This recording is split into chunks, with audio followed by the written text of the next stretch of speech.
Assalamualaikum warahmatullahi wabarakatuh. Halo teman-teman semua, perkenalkan, nama saya Zahra Sifa. Biasanya teman-teman saya memanggil saya dengan nama panggilan Sifa.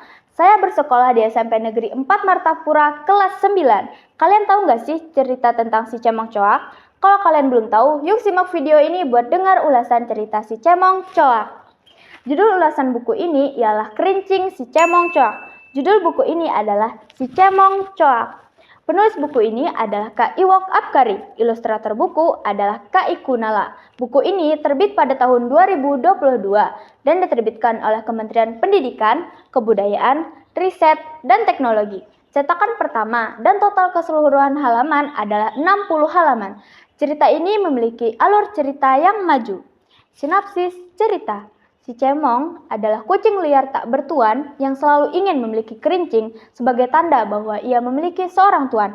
Keseharian sebelumnya, si Cemong selalu berkeliling untuk mencari makan dan seringkali si Cemong bertemu dengan para kucing preman yang selalu ingin menyerang si Cemong karena menganggap si Cemong adalah sebuah ancaman karena ingin merebut wilayah mereka. Hingga suatu hari, si Cemong ditangkap oleh seseorang yang membawanya ke sebuah tempat. Si Cemong disteril agar bisa diadopsi oleh orang lain dan agar tidak menambah jumlah populasi kucing liar. Om Ivan mengadopsi si Cemong untuk diberikan kepada Lila sebagai hadiah pengganti kucing Lila yang sudah mati. Kelebihan dan keunikan dari buku Si Cemong Coak ialah cerita yang dijelaskan secara mendetail, membuat para pembaca tidak merasakan kebingungan akan alur cerita tersebut. Cerita yang disajikan dengan tulisan dan gambar dapat menarik minat para pembaca dan membuat para pembaca tidak merasakan bosan saat membaca cerita tersebut. Penulis juga dapat membuat para pembaca ikut merasakan perasaan yang dirasakan oleh si Cemong. Buku ini cocok untuk dibaca para anak-anak dan para remaja.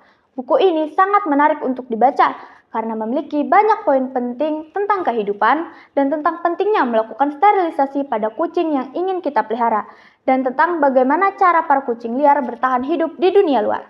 Menurut saya, cerita akan jauh lebih menarik jika gambar dibuat lebih jelas dan beragam dan menggunakan warna yang lebih mencolok. Gimana? Apa kalian tertarik buat baca cerita Si Cemong Coak? Semoga kalian tertarik ya buat baca cerita Si Cemong Coak, karena cerita ini sangat menarik untuk dibaca. Saya harap kalian ikut membaca cerita ini ya teman-teman. Ceritanya seru banget loh teman-teman.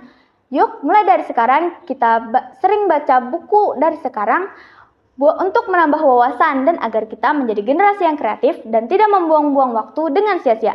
Sekian video dari saya. Wassalamualaikum warahmatullahi wabarakatuh.